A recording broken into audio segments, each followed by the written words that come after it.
Hello, listeners, and welcome to the latest episode of Loss of Lieutenant. Just before we get underway, I wanted to do a quick shout out for the monthly and quarterly challenges that we have currently going. So we have wrapped up September challenge, which was to participate in an organized event. Winner of that was Frank, who did a great submission about his lead up and preparation for Burn City Brawl. Which was an amazing write-up. You should definitely check it out. We have posted that on our pages, so Frank will be in touch to get a blister out to you. The quarterly challenge for Q3 was to convert something, and we had 11 entries in total, which was an amazing effort. We have one random winner for a box, which was Perry Fraser, who did a Scarface conversion, like a repose, which was really cool. Because we had some absolutely amazing submissions for the conversion contest, and we are feeling a bit generous at the moment, we've decided to also have a few honorable mentions, who on top of the box that's going to go out to Perry, we'll also send out a blister to three other honorable mentions. So we'll be sending those out to Danny Carroll, who put together an Achilles with this amazing flowing cape and like a great big hoplite spear, which looks amazing, as well as Obadiah Hampton, who turned a Helot into a beast hunter with like holding a great big harpoon and like a harpoon launcher slung across its back, which looked really cool as well. And the third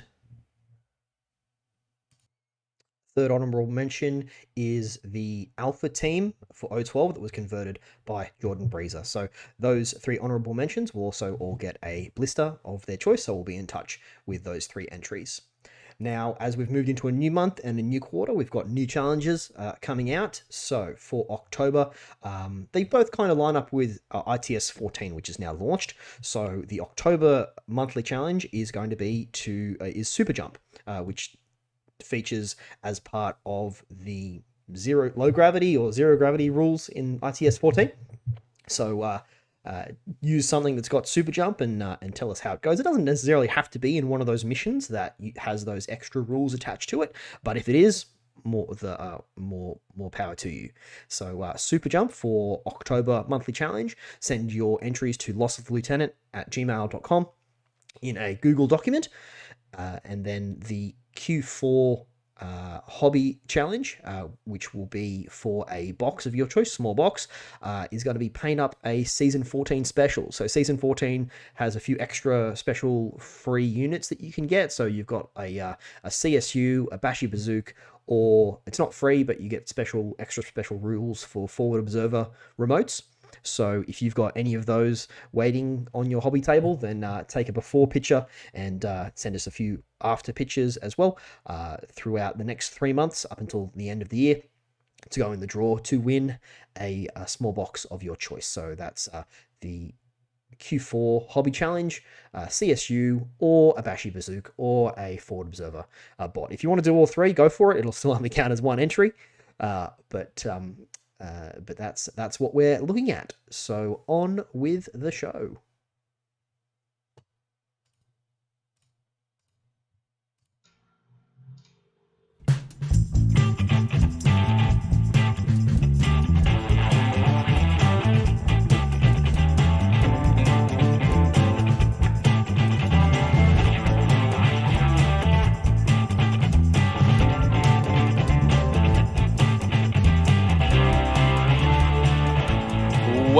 Welcome back, listeners, to the latest episode of Loss of Lieutenant. I'm your host, Nick, and this evening I'm joined by a very special guest and former host,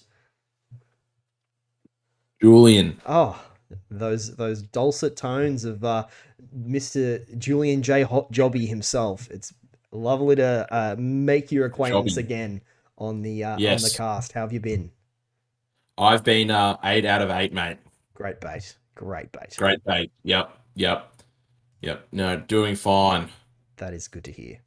Yeah. Now, the reason that Julian is able to grace our airwaves again is because as I'm sure many of you know, we had a couple of weeks ago was Burn City Brawl, the big Melbourne tournament that we've all been ramping up to for the past few months. We had 50 players in attendance, and it was an absolutely awesome weekend. Julian managed to take out first place, so congratulations. Oh, thank you, thank you. So it was a fun event. Lots of fun was had. So I didn't stay out like most people did on the Saturday night, and contrary to popular opinion, it wasn't because I was scurrying off to get a good night's sleep for the next day. I had to head home and put my little man to sleep because he won't sleep unless I put him to sleep. It's Well, just that's you know, cute. you know how kids are bizarre with that kind of stuff. So Yeah. um, yeah, so but yeah, it would have liked to have gone out raging, but no raging was had. Well, I So mean, for me, because I wasn't actually competing for the first time ever, I was one of the organizers. So it was a very new experience for me, but just to be able to go out on the Saturday night with no stress of having to worry about what my game's going to be like the next day, I had an mm, absolute blast. So mm, it was loads of fun. yeah, yeah, Let me just bring up the notes here, what we want to talk about before we get into, I guess, the nuts and bolts of the weekend and how everything went. We can do a little bit of a preamble, I guess, apart from yeah. Burn City Brawl. You got any games in recently? I ran an intro game last week with a gentleman called Michael. So he thoroughly enjoyed that. So he's going to be playing Nomads or Ariadne. He hasn't decided yet. So we'll see how we go. Another person who's a medical practitioner, and we all know how that goes with Infinity. When they're medical practitioners, they just win all the events. So we have Callum and Jono who have done that in the past. So I look forward to Michael absolutely spanking us all in the near future. So um, yeah, and that's pretty Where did you run that? at Axes and Ales up in Thornbury. So, which is you probably talked about it before, which is a bowling club that gets converted into a game club once every Yeah, every Wednesday night. Well, it's actually yeah, moving to Tuesday nights very soon. yeah. They have a gaming club that sets up there, which is awesome. It's such an amazing. The vibe at Axis and Ales is unmatched because you've got so many people there playing every single game you could possibly think of, Mm. and we generally get like 2 or 3 games of Infinity going there at the moment as well, which is great. The booze Um, is really cheap as well. I think I've mentioned that. yeah, Genuine 77. no, they've got like a nice little beer selection as well. I really like the bowling club there. Mm. Mm. So um, Yeah, that's pretty much it for me because prior to that was BCB. So awesome. um, yeah, Well, I've been doing a little bit of hobby. I have what did I Nikki do? T, Bobby, Nikki, yeah, that's right. Nikki T Tobby. Um, Tobby. Yeah. I've well, I have actually been posting on Instagram a little bit. So I've been thinking I've just got like the one Instagram account, which is like my Yeah. personal Instagram, but I don't really post any like personal photos on there. So I'm thinking about Mm. just changing it to a what's it called? A hobby account, right? Yeah, Nikki T, Tobby. Nikki T Tobby. Um, Yeah. and it doesn't quite have the same ring as Julian J, J Jobby. but nothing will compare Yeah. to the Jobby account. Um, Vale, Julian J Jobby, Vale, Vale. Valet. Yeah. No, um, Vale. so yeah, what have I been doing? I have been 3D printing, which has Mm, actually been loads of fun. Um, I think I spoke about it in the previous recording that we did, that I'd finally set it up and got it unboxed, my Anycubic mono, as well as like my wash and cure station, and got all the bits and pieces and the chemicals and the gloves, and I got like a big respirator and everything. Um, Set it all up, finally started doing a few test prints. They failed. Did a few calibration prints. They didn't fail, but they calibrated to sort of dial in what I want to be doing. And then the main reason I wanted to do some printing is so that I could have some nice bases for the next faction that I'm putting together. So I it was on Sunday that I finally got my first successful run of prints. Um, I posted some photos on the Melbourne Infinity group. I think I posted them in the Discord, in the Lost Lieutenant Discord as well. So in the Infinity Whips section. So if you want to have a look, jump on there. Um, you can find a link to join the Discord on our Facebook page, or I think we link it in the show notes of every episode as well. So jump in and join the Discord community. Just some really cool, like, sort of spaceship type platform deck Cool. bases. And Cool. like my main, because like I'd had so many fails because I wasn't like, I tried to print them flat on the build plate, and they just failed because it would start building it as like a ring, and then when it got to the first bit that was completely flat, the suction would be too much for it to keep lifting up. So I'd finish the print like 2 hours later, and I'd check it, and there'd just be like these rings attached to the build plate, and then shit floating in my vat, which is not ideal. So then I did it at 45-degree angles, but I hadn't put enough supports on. So I ended up with just the next print I did was just like a whole bunch of supports with nothing attached to them. And then finally I was like, fuck this, I'm just going to go ham with supports. I just sat in the thing and just started clicking and was like, click, click, click, click, click, click, click, putting about an extra 30 supports on every single base that I made. And then it worked. So I'm like, this is amazing. And then I did the same print, ran it again. So now I have 16 25 mil bases, which is as many as I need. My next print is going to be some 55 mils and a couple of 40 mils as well.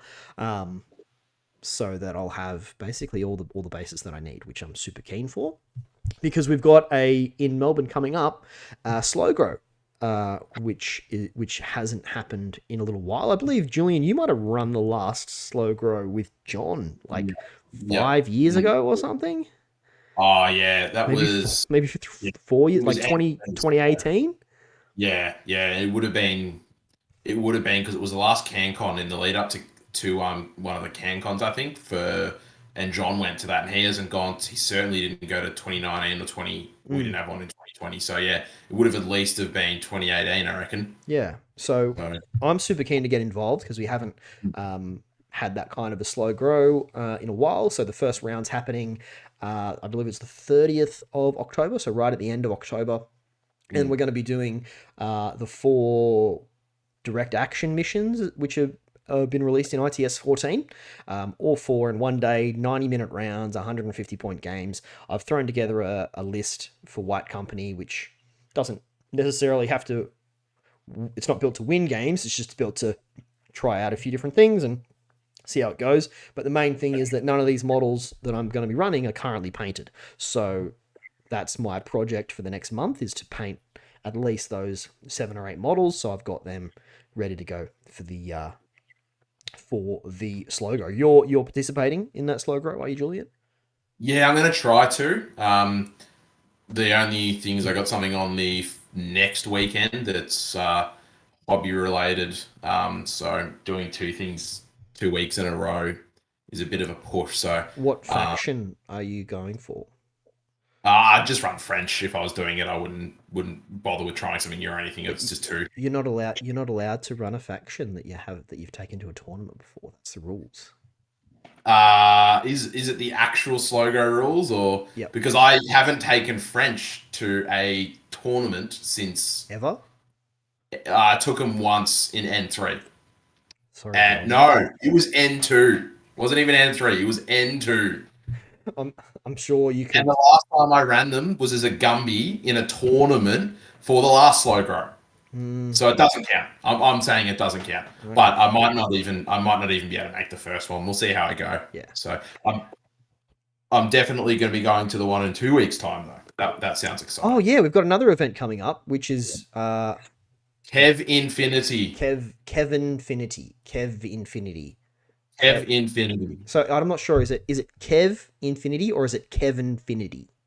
Kevin. I personally, Infinity. I would have preferred it was Kevfinity. That just sounds so much smoother. I feel I always thought the exact same thing. Yeah, That you I missed thought your chance there, Kev. Kevfinity. I don't know Yeah, why. It just sounds better. It and the rolls off. tagline It should rolls have off the been tongue.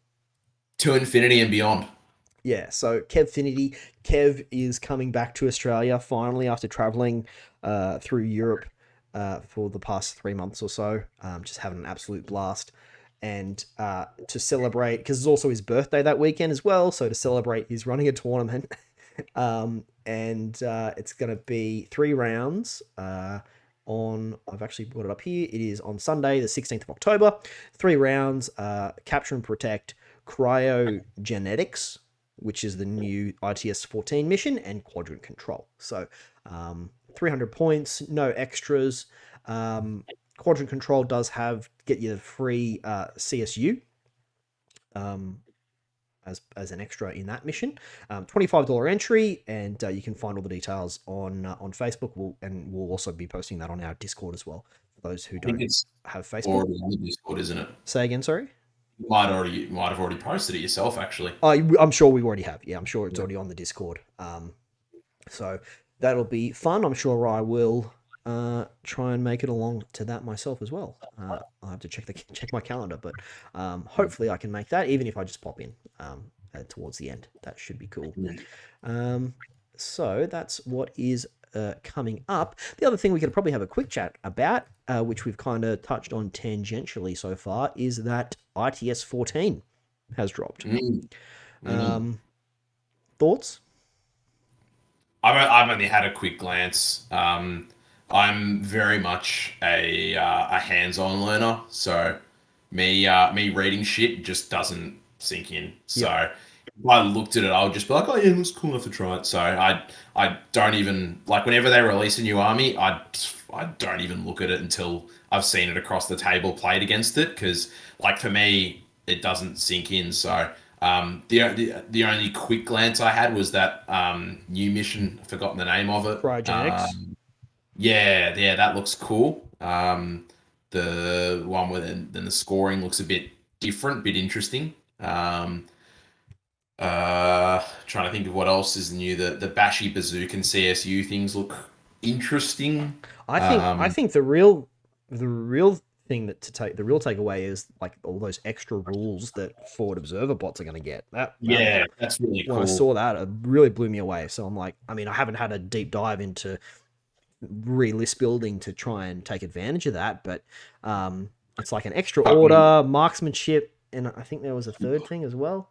And tactical awareness, marksmanship, and can't remember if there's anything else, but you'd reckon I'm a meta chaser, mate, because I just picked up before this had dropped Huck Islam, and of course the Rafiq is one of the strongest contenders for that new rules. So I feel like their forward observer bot's got a red fury, doesn't it? Red Fury, and Goodness. it's 0.5 SWC, so it's like it's only 20 points.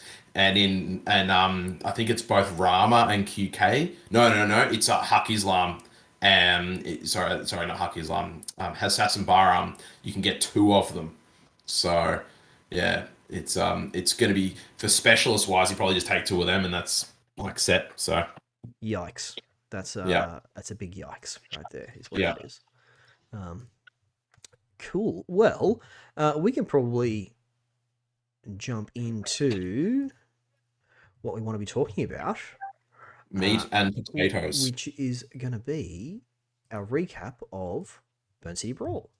So, probably just if you want to start off, we'll talk through the lists and what you brought to the event and what faction. Yeah. First of all, talk about the faction you decide. What faction did you take? Why you decided to take that faction? There's a good story behind it. So I'm sure you know with BCB for me, I always take a new faction every time BCB comes around. So the first one I ran Combined Army, and then we had COVID for 2 years, so nothing happened. And then the last one I ran US Ariadna, and so this time around I had to find a new army to run, and I didn't have a new army to run, so I had all my old Toha that wasn't painted. So 10 weeks beforehand, I decided I was playing Toha. So in 10 weeks, I painted, I think it was about 45 Toha models, and played one game at the start with them, one game on TTS, and then 3 games a couple of weeks beforehand because I got some of them done early. So I actually So didn't play that many games with them. one of the questions that we had from come through from one of our patrons Yeah. was how did Julian manage to fit in enough practice games being a dad? And the answer sounds like you didn't. No, I didn't. What? So I kind of gamed the system. So I went straight to a Toha King himself and said, Rob Cantrell, if you were me and you were going to an event, what list would you run? No, Yeah. no. And I showed him my lists, and he showed me his lists, and we worked together and put together two lists for the event that we thought could handle them. I played a game with one of my lists against him, which was the fucking funniest game you've ever seen. I was just getting over probably the flu. I don't know what it was, but it was something nasty. And anyway, I hadn't had any problems with my voice up until we were playing this game. And he was playing this really funny, memey Yu Jing list, which was kind of like the anti-Toha list because it had so much structure in it. It had so much chonky boys. Like, it was just the anti-Toha list if you ever saw one. And I was running one of the lists that I put together before we'd really started mixing ideas together. And by the end of turn one, it was very clear that I was getting absolutely smashed. And at that point in time, my voice decided to cut out. And so I'm sitting there moving models around, and TTS go, my model moves to here. Oh Like, it sounds no. like I'm dying with my army. And I think poor old Rob, like, he probably thought I was upset, but I could not talk. And then at the end of the game, I think he realized that's just how fucking sick I was. Oh Because I no. kept talking like this. And, I, and so I messaged him, like, mate, I've never had a game of Infinity where someone has beaten me so badly they stole my voice. Um, and so that was really good because we both together realized there's a lot of shortcomings with what I'd put together, and there was a lot of benefits from the list that he had. So um, effectively, but his list really relied heavily on the Sukiel commando, two Sukiel commando links, and then he had a free floating to with a combi and two LT orders. Now, prior to that, with my lists, I'd been running the Tequil with viral combi in a link team, so I'd been missing out on those LT orders. And Right. Okay. Rob pointed out to me, he's like, no, no, no, that's not the way you run the Tequil. You let him free float, and you don't actually shoot with him. You just put him up the table because you've got chain of command everywhere in Toha, and you just use his orders to move up the table and be an area denial piece. Or if he gets a really nice run on, just start end gaming, and which I'll explain because most people don't know what Faraware is. So we sort of worked out a list that was sort of, I would say, 60% his, 40% mine. So I really like the Nakul. I've not had a game where it hasn't performed. So that was a piece I included, which I'll go into further in my list discussion. And then there was a couple of other smaller things that I had included that he hadn't even included. The major one that really stuck out to me was Rob's sort of, I guess, reliance on Sukiels. So I didn't take as many as he had. I only took the Sukiel HMG, which is kind of the go-to pick for most Toha players, or the Sukiel missile launcher. And he's like, no, no, no, that's not the play, mate. You need to go the Sukiel K1 sniper. And I'll admit, when I saw it and what he was putting towards, I was like, no, no, no, surely this piece can't be that good. And I think that was very much N2 K1 mindset. Yeah, no, it's like hands down won me probably most of my games. It Really? was just, yeah. Oh, So if because you really, K1 reduces your opponent's armor to 0, right? yeah, and it's damage 13. So regardless of if they have cover, the best dice roll they can get is a 50-50. If they don't, it's effectively, like a Spitfire, or they have to roll 14 to live. So it's like it's an amazing piece, which you'll find out in a few of my games where it just won me the games from the first turn because of what it deleted. So yeah, so this list has two brains behind it. um, so which I know Rob won't want to take credit for because I know the way he is, but he had a lot of input Yeah, I mean, in well, no, let's be honest. Let's call a spade a spade. You've taken a net list, is what you've done. Uh, a private net list. Thank you very much. private net And list. it's an anti private net list. That's what we'll call it because the pieces that he put forwards to me were not pieces that I was seeing in the Toha list that you'd see around. And I genuinely think it was such an anti list in what it took that people just weren't prepared for it. So yeah, I think it was an anti list. Yeah, definitely. That's really So interesting. yeah. Really interesting take. Yeah. Mm.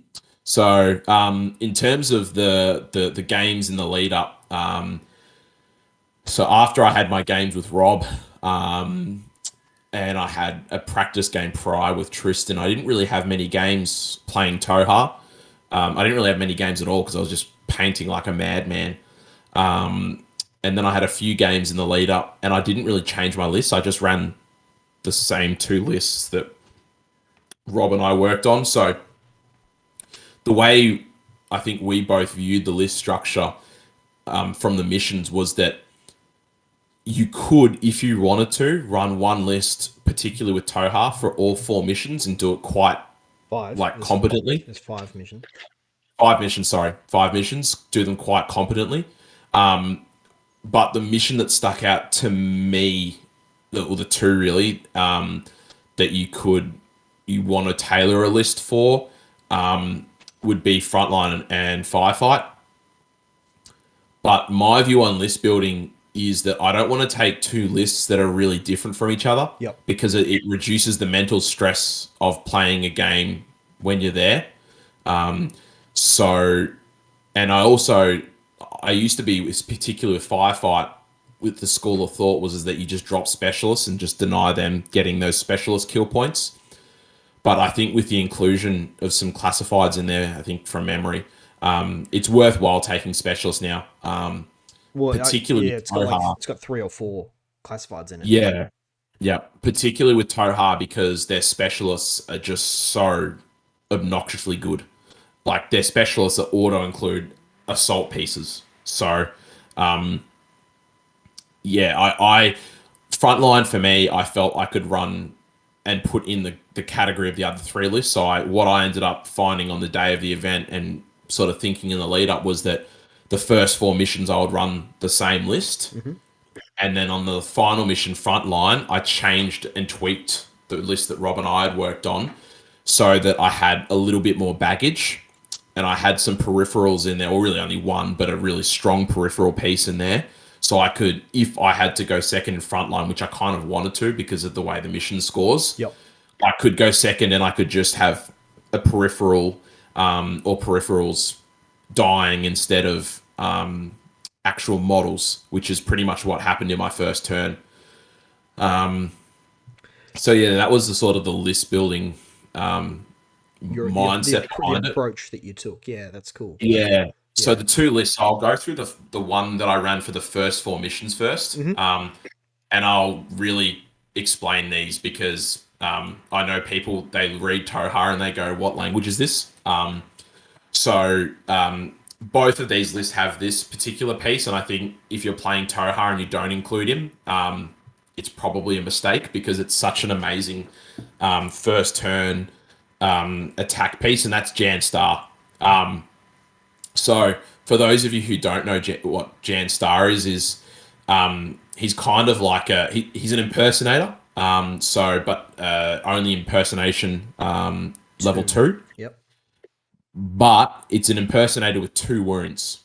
And it's an impersonator that is very, very good in close combat and also extremely good at shooting. So you can deal with most targets as they come. The other benefit of Jan Star is that you can put mates and bombs on him because he's got symbiont armor. So what you'll find a lot of Toha players doing, and it's sort of the standard Toha trick, is they'll put a mate and a bomb on Jan Star. So if they're going first, they'll reserve a Kael'tar, which has a mate and a bomb, Yep. and they'll reserve Jan Star. So what mates and bombs do is a mate makes for the first saves you have to make, so the first rolls, so to speak.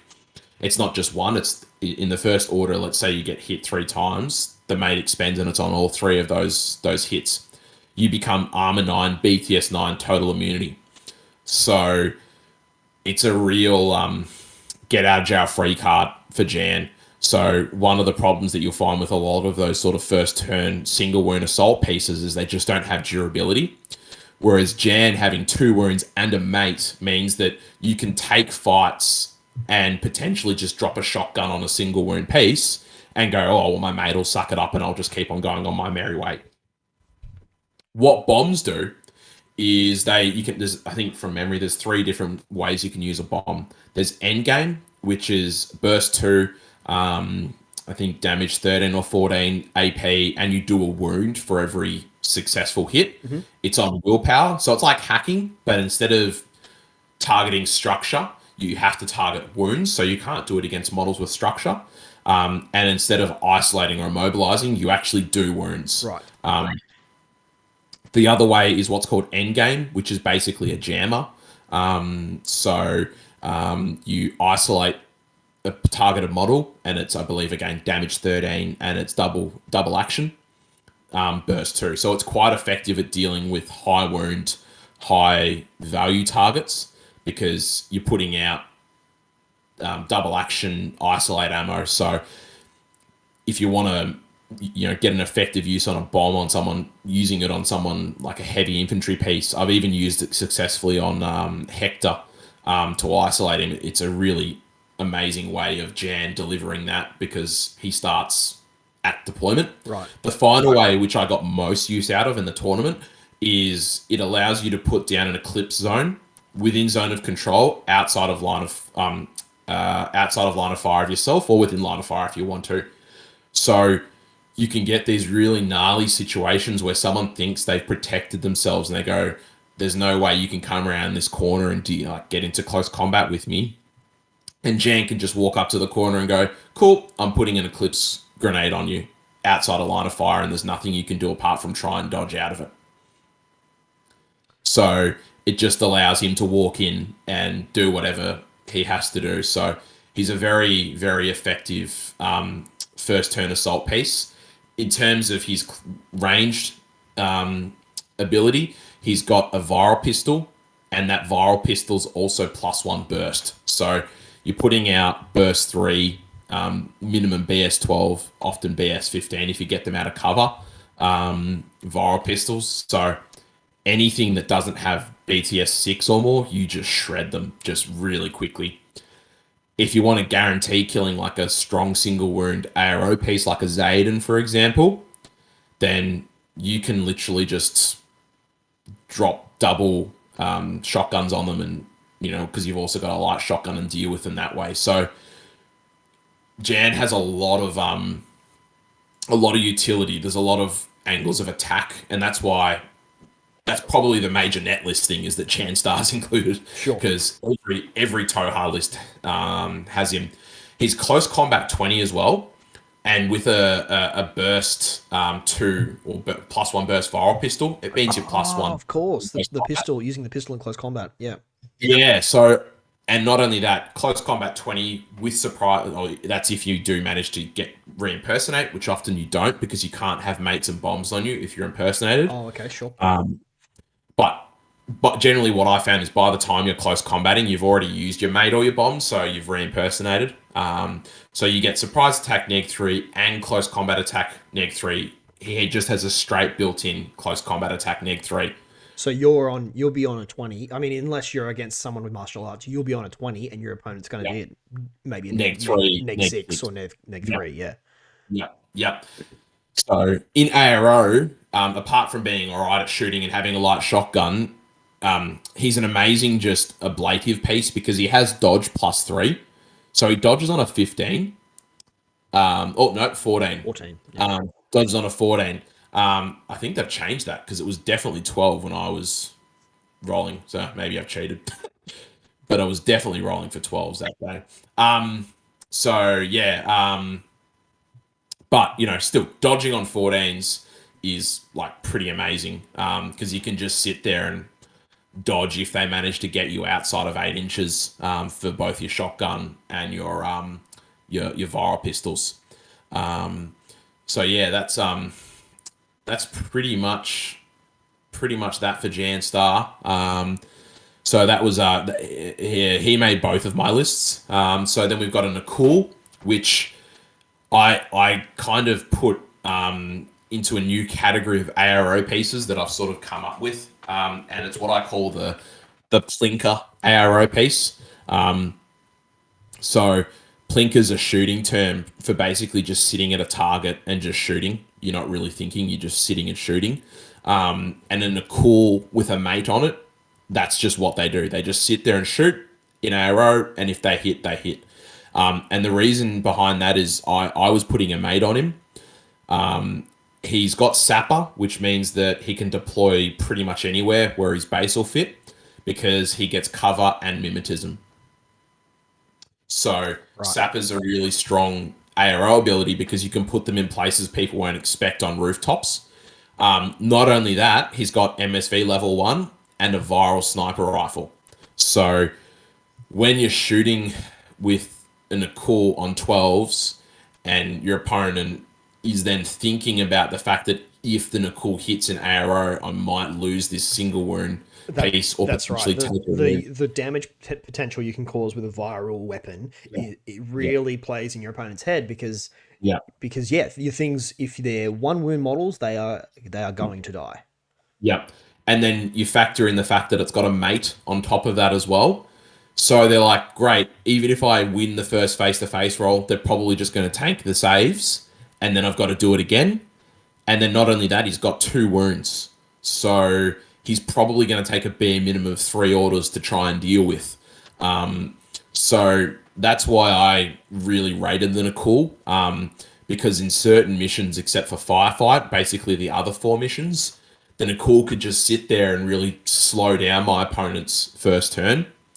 The reason why I say in Firefight it's probably not as good is because of the amount Firefight scored by how much points your opponent kills. Losing a 30-point model in the first turn does put you back a fair way. So if I was to play, which I didn't, I can't even remember. We'll have to think when we get to it. If I was to go second in Firefight, I wouldn't put the Nakul up as an ARO piece because I wouldn't want to lose it. I would just trust in the fact that I've got heavy flamers and stuff like that coming out of all directions. So yeah, that's pretty much. I think I actually did go second, but the table, you'll see why when we did the table, why I was happy to put the Nakul out and with my opponent as well. So yeah, that's the Nakul. The Sukiel K1 Forward Observer, that's Rob's inclusion. So we've got 2 separate link teams, both led by a Sukiel K1 Forward Observer.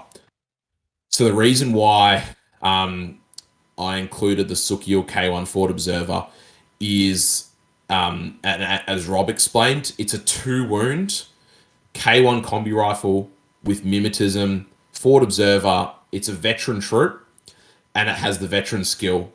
So, in terms of doing classifieds, in terms of dealing with armor, and in terms of just being an all-round really, really efficient gunfighter, the Sukiel just ticks all those boxes. So that's why Rob's like, look, you really need to include it. On top of having a K1 combi, it's also got D charges and a deployable repeater. Not that it's really a big deal with Toha because you don't have hackers, but the D charges are quite big.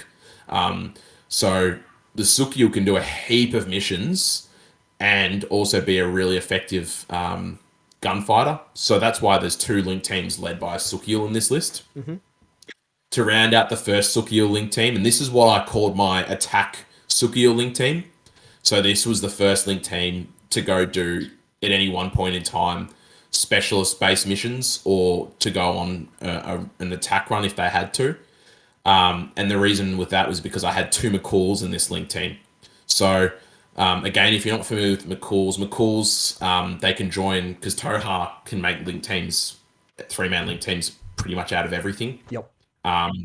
So they're a really, really crazy good close combat piece, and they're an amazing shooting piece up close because they've got a burst 2 heavy flamethrower on a link team. Hmm. So in ARO, they're amazing at protecting your link teams because you often, if you're proficient in the way you finish your turn or you deploy, you set it up so if your opponent wants to get a run on your Sukil, they've got to go through a McCool.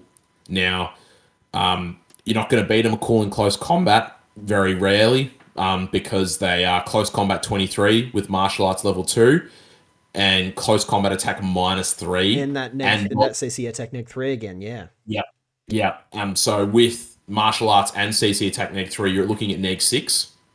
Even if you're a natural born warrior piece, you're still going to be taking a You neg 3. still cop that neg 3 because Yeah, it's not a yeah. martial arts skill. That's interesting, yeah. So even a piece like Ajax looks at a McCool and goes, "Yeah, I don't really want to deal with that because if I roll poorly and they roll well, I'm kind of stuffed." So the other thing as well is you have a choice for a 13-point model to have either. Apparently, they have contenders as well, which I didn't even realize. That's what it says here. Yeah, there you go. Me playing B at Fizz 12 and then not using my contenders. That would have been huge.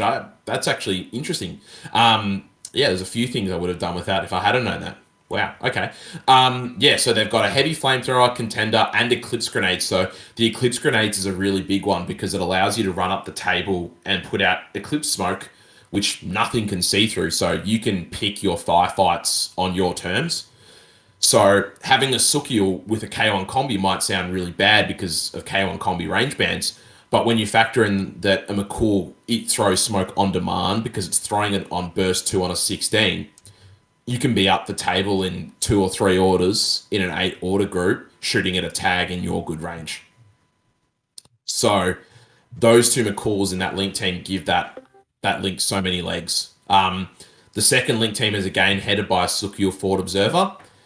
Then there's a Kael'thar and another McCool. So the Kael'thar are basically what we were talking about earlier that have bombs and mates. So in the context of Toha, you get 2 of them, or AVA 2, and you'll see 2 in every list just because having a mate and a bomb is huge. It gives so much flexibility to your army, so much staying power, as I said, in the context of a mine layer. Oh, I forgot, the Nakul Viral Sniper also has mine layer. So it also has shock It's mines. handy. Yeah, it costs, get this right, costs the same amount of points, roughly. I think it's 2 points more expensive as a Zawaf sniper rifle. It gets MSV1, a viral sniper, and an extra wound and mine layer on top of the Zawaf. Like it's just the scoring doesn't make sense. Anyway, back to the Kael'thar. So the Kael'thar themselves are pretty average. So one profile you get access to has Chain of Command, which in the context of Toha is really good because you run really aggressive link teams. In this list, and I believe the other list, I have to check it once we get to it. I ran, I think, actually, no, I'm fairly certain that list has it. I ran one Kael'thar with Chain of Command and one without because the one without is significantly cheaper. The one with Chain of Command is 21 points, and the one without is 15 points. I'm just looking at the profile here as well. There's actually a chain of command that's 28 points and with 2 mates. With 2 mates, yeah. So Yeah. that's, I guess they reckon a mate is worth 7 points, I suppose. Yeah, it's also the other issue with it is it costs SWC. I'm fairly certain They both cost 0.5. It both cost SWC. So to run Toha is an incredibly heavy SWC faction. Right. So to run those 2 and having 1 SWC put into that is probably more of the expense than the actual points. So that's why another reason why I didn't run another Chain of Command. So then that link had another McCool. In this list, because I planned on using it in Mind Wipe, all of the McCools have DA close combat weapons. Sure. So ordinarily I would run the viral one, but because viral is an anti-material, I ran the DA. Yeah, you got so much DA, CC close combat weapon, CC, yeah, so many DA, Yeah, CC weapons, so much transmute as well as all those D charges as well. charges. Yeah. Because Toha, are a vanilla faction, they also get access to the Liberto. So I've got a Liberto mine layer in here. The way I use the Liberto is two ways. So if I'm going second, I will basically reserve him if I'm against a player that has impersonation. So I'll reserve him to body block with the mine and himself against an impersonation marker, because most of the time an impersonation marker is deployed up against the wall, which makes the impersonation marker very sad, because then they have to cop a mine and a shotgun to even do anything. So that's one way. The other way I use it is a really aggressive, which in game 4 against Jacob, really aggressive, cheap attack piece. So Yeah, as your opponent you moves can up, you really can get so much done with the Liberto. Is yeah, for eight yeah, points. Sure, there's one yeah, SWC there, but yeah. still it's so cheap for what Light it's able to do. shotguns, yeah, light shotguns in the midfield are amazing, because if your opponent moves up to do anything, being able to just spend, 4 or 5 orders killing whatever they have with a light shotgun's amazing. Yeah, and when it goes down, you haven't even lost an order because No, it's irregular anyway. So it's irregular. Yep, yep. And the mine as well is another thing that can obstruct the middle field. So if I'm going first, I'll put the mine on a position I know the enemy's going to move down, where it's either where an objective's going to be, or it's a really obvious thoroughfare that they're going to have to move down. So the next piece in this list is a diplomatic delegate. So diplomatic we're into delegate, group 2 now as well. So group everything two. up to this Yeah, point has been yeah, group 1, and yeah. you've So got that's group 1. So group 1, I'll just re-go through it again, was Janstar, sorry, McCool just to Mine mention Man. as well, you got 9 bodies in group 1. Yes, 9 bodies. Yeah. So Janstar, McCool, Sukiel Forward Observer, McCool, Sukiel Forward Observer, Kaltar, McCool, Liberto. And then in group 2, we've got 6. So the first piece in there, which is, again, probably an auto include an all Toha list, just from how amazing they are, is the diplomatic delegate. So they're just, for their points, they're just crazy good. But Toha probably needs a piece like this, because they don't have, outside of the Sukiel, their specials are kind of average. So they've got, they're basically Toha's answer to a Warcore, because I'm fairly certain we don't get a Warcore in Toha. I can't be bothered checking, but I wouldn't run a Warcore when you've got the diplomatic delegate on show. So the stats on paper seem very average: close combat 12, BS 10, Fizz 10, willpower 13. But what it gets is, for 5 points, it gets CC attack -3, which isn't bad. It gets a nanopulsar, a flash pulse, Ferroair tactics eraser, so it's isolating you if you get close and you don't have stealth. And it's a specialist operative. So it's literally a 5-point Ghazi, but better. Right. So imagine old Ghazis, that's what the diplomatic delegate does. But it's also a specialist. Yeah. And then you don't have the issue of impetuous either. So just an amazing piece. Yeah. I mean, he's not going to take a hit, but No. But if it's an you're interesting toolbox. It's an interesting toolbox that he's got. Yeah, and so there's two ways I used it. The first one was, if I went first, I just used it as my specialist to go push the button first turn. Because that pool actually has a lot of orders in it, even though it's only 6 models. So with Eraser, I would literally go up, push a button, do whatever I had to do, and just park it there as a come through this zone, and you're going to be isolated. Or if you come around a corner, you're going to cop a nanopulsar.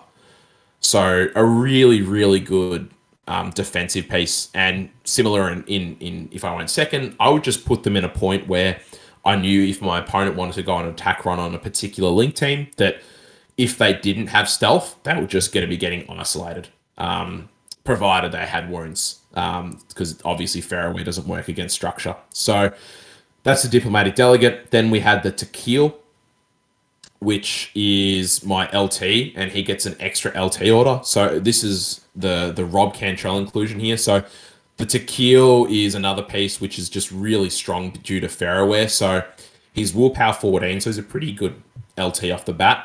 He's arm 3 and 2 wounds, and he has regeneration, so he can get back up if you don't put him down. He is BS 13, but with a combi rifle, it's kind of a moot point, so you're not really using it. And BTS 6, so stats wise, he's pretty good all round.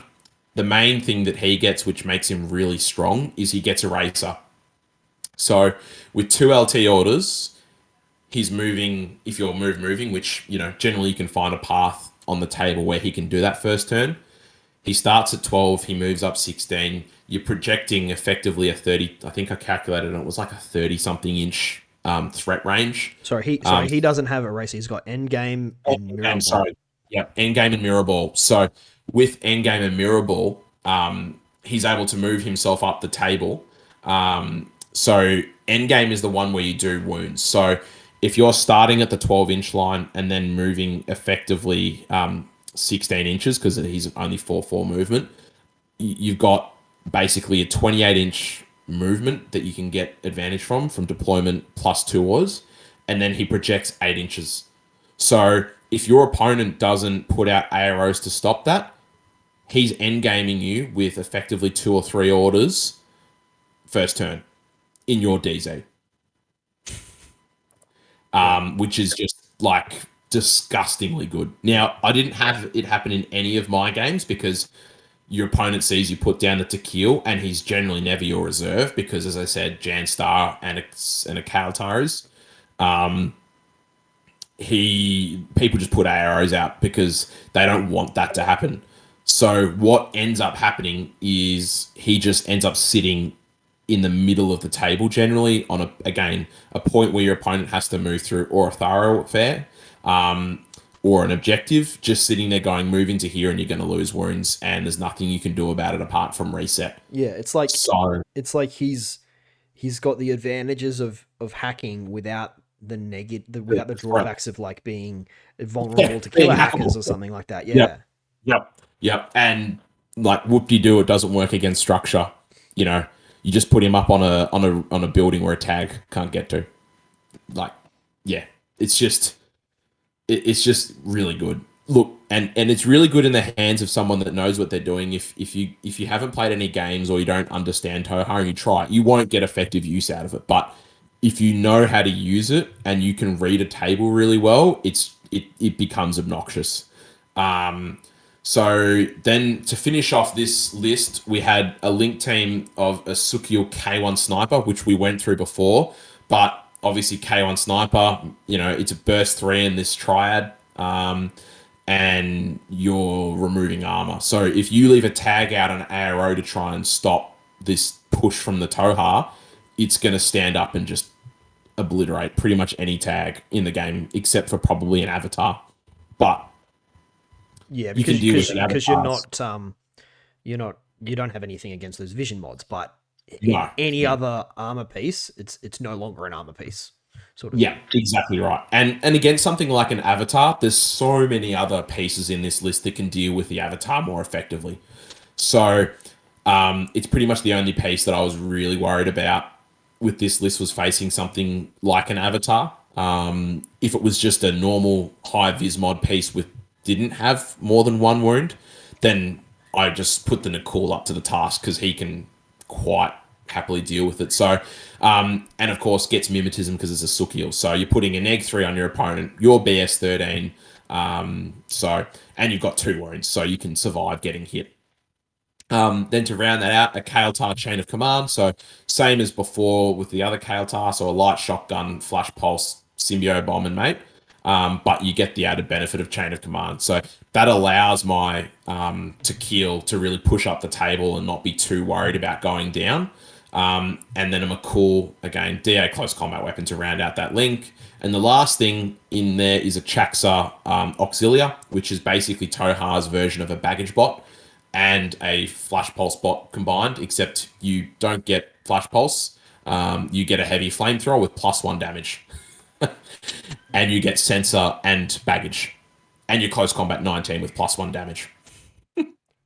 Yeah, okay. That's interesting. Interesting They're combination. really, like, as a defensive piece, they're amazing. In games where you have to score zones, they're even more amazing because it's 30 points in a zone that you have to face tank a heavy flamer to get through. Yeah. So and especially with damage 16 against even tags will look at that and go, yeah, even what a Jodem needs sevens to pass that. I really don't want to deal with that because if I keep on rolling twos and threes, I lose a Jodem for a 10-point baggage bot. Yup. It's not ideal. And having sensor as well means that if you're getting an infiltrating camo piece like Shinobu, for example, starting up the table, it's a bit of a worry. So they're quite good. The other list, the bones of it are very similar. The major differences, as I said, I've got a little bit more of a peripheral presence in there, and I've got more baggage bots or baggage in there to give me more scoring for frontline, which I can't remember in our game. I think Dennis he either killed one or both of the chacks, so I can't remember. No, I think he only killed one. Anyway, it doesn't matter. But same sort of bones. You've got Jan Star. You've got the Nakul Mine Layer with Viral Sniper. You've got the same attack Sukiel link team. So a Sukiel Forward Observer with K1 Combi, a double McCool, a double McCool. Then in this particular group, I've changed out the extra Sukiel Kael'thar McCooling team for a Razael Viral Combi Heavy Flamer team. So what they are is it's basically a Razael, which is a decent enough gunfighter, not overly amazing, but not terrible. But what he is a BS-12 gunfighter with a viral combi rifle that has a nano screen and is also 3 wounds. So he's incredibly tanky, and which I felt was good for frontline. But the major piece that he brings is basically brings a Chaxa baggage bot, like what we mentioned before. Yep. Except instead of having a +1 damage flamethrower, he just gets a normal flamethrower. And instead of getting a +1, instead of getting sensor, he gets mimetism. So as an attack piece goes, they're amazing because you can do the age old. They both come out and shoot you. What do you do? Well, if you dodge, you get shot by the Razael unopposed. If you shoot the Razael, you get flamed. So a really solid attack piece there. So yeah, that's them. So that was the major difference. The other group is pretty similar. The only difference is that both Kael'thars are in that group now because of the changes to the first group. Mm-hmm. So it goes McCool to Keel with +1 order. So that McCool was free floating. So my plan for him was to throw out smoke with Impetuous so I could advance in front line, which he kind of really didn't do in the game. But anyway, the same to Cool with Combi Rifle, Sukiel K1 Sniper, Kael'thar Chain of Command, Kael'thar Normal without Chain of Command, and then a Diplomatic Delegate. So the bones of the list were very similar with just Yep. a few changes. So it meant that I actually hadn't run this list in the lead up to the event, but it meant that coming into game 5, I knew I could fall back on it because fundamentally my second group was basically the same, and my first group, most of it was the same in terms of that my attack link team was the same. I had the Liberto and I had Jan and then a cool. Yeah. The only difference is that if I had to use the Razael, I could. So Yeah, one of the questions I wanted to pose to you is looking at these lists. I know we did talk about like the avatar and that sort of thing, yeah, but one of the patrons has asked if you could hear your thoughts on how you think you'd use I mean, because really we're looking at one list, right? The other one's slight yeah, yeah. modification, but looking at the main list, how are you defending against like Alpha Strike tag pieces? So with this list, there's so many templates, and there's so many, I guess, pieces that are so amazing up close. So it's a good question. I'm glad you brought it up because I forgot to mention it, but it's a huge thing in the context of this list. So having the Nakul with Mirror Ball and having the bombs meant that if a tag tried to move in on my really important pieces, like the both of the Suki or K1 link teams. Having mirror ball meant that if they got within zone of control, I just dropped an eclipse grenade and they couldn't engage me. So they moved all the way up the table, spent all these orders to try and get some juicy kills, and you just drop an eclipse grenade outside a line of fire. Can't do shit.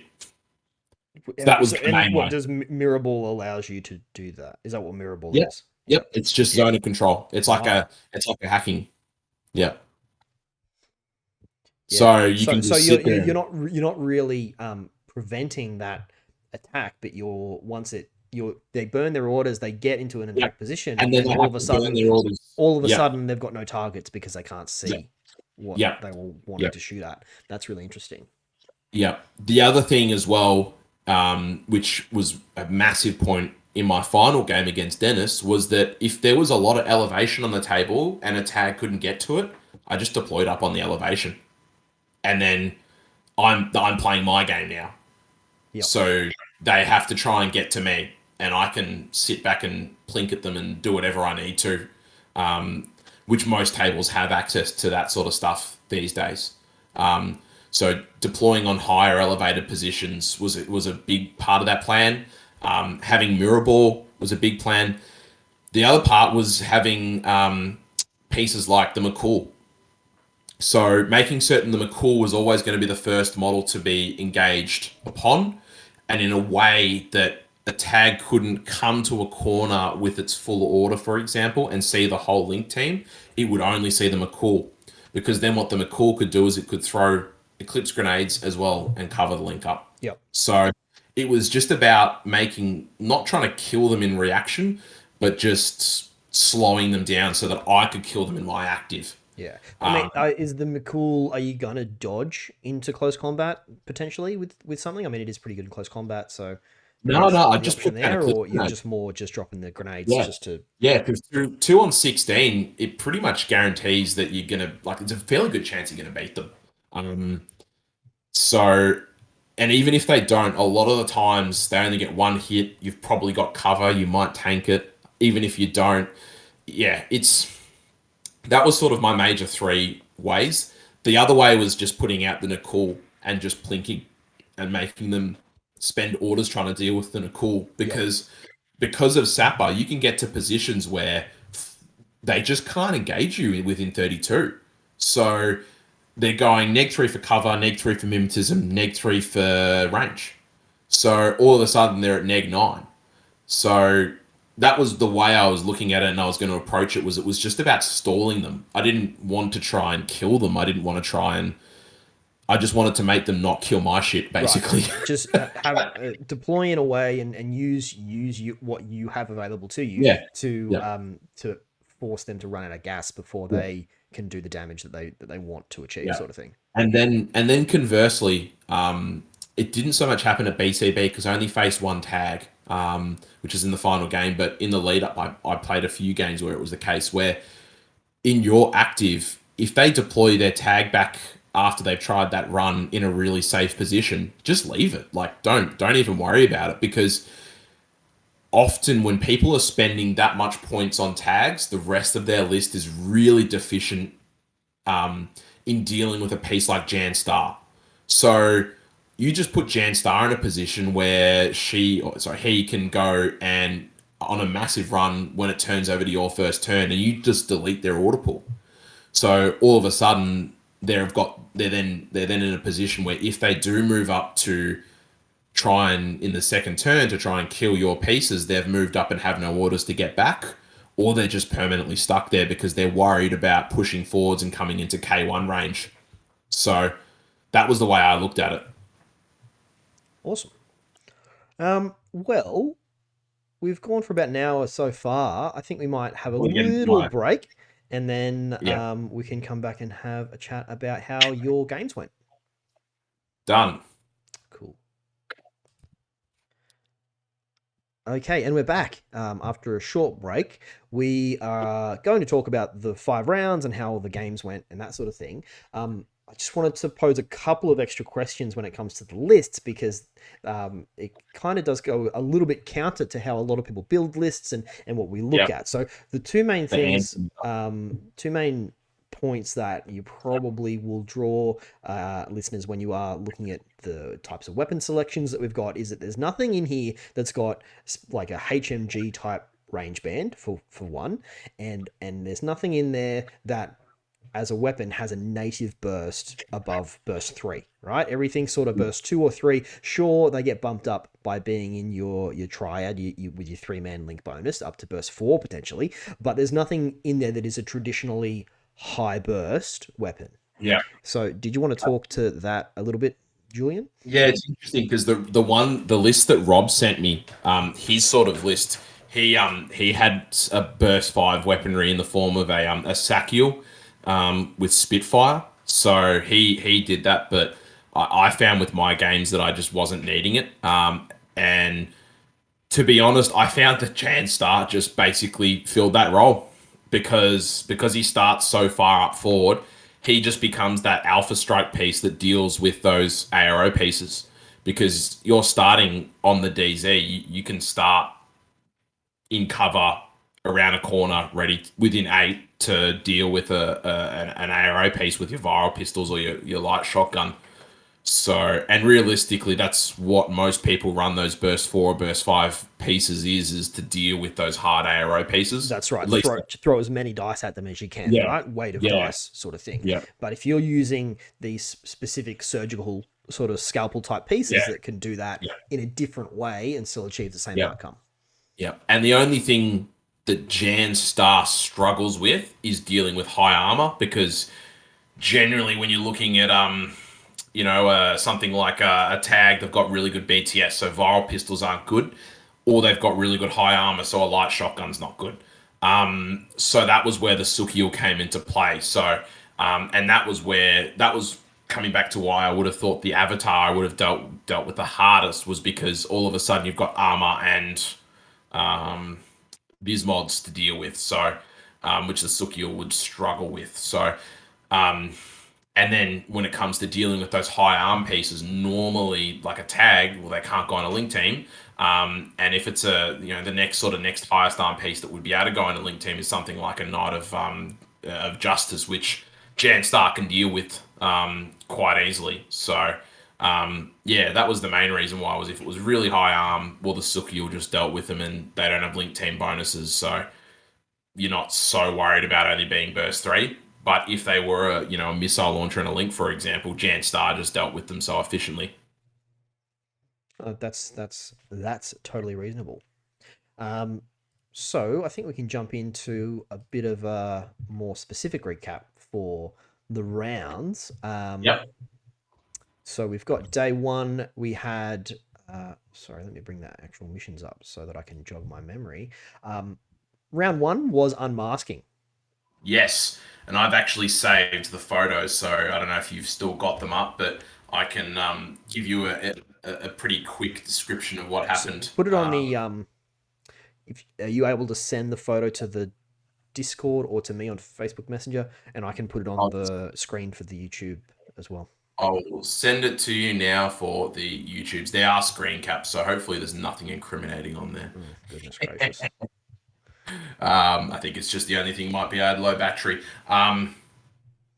But yeah, so the first round was against Mark from South Australia.